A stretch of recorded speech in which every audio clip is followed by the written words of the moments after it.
Hello guys, my name is Matthew, and in today's video I'm going to show you how you can use elements in Canva. Let's say you really want to make your desktop wallpaper pretty cool, but also made for by yourself. No free templates or anything, just your creation. A very good and basic way how to do that for beginners, it's go to elements. They are on the left corner of your screen.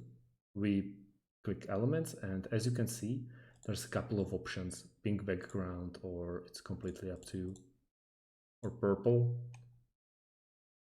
And I don't know, let's go with this one. We go from videos. You can really pick whatever you like. Let's go photos, and let's use this one. And we can tweak it as we want to. It's no problem. If the size is too big, don't worry, this is how you do that.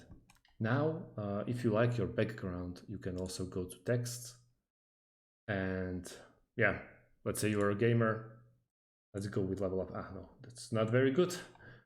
Or maybe retro, and get rid of this one.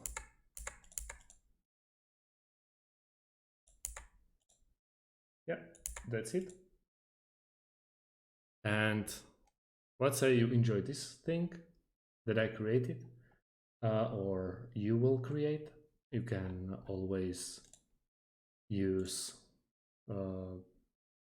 different fonts and stuff like that, but I'll be covering that in the next video. But that's how you basically use background font for your new wallpaper. Thanks for watching, and see you in the next video.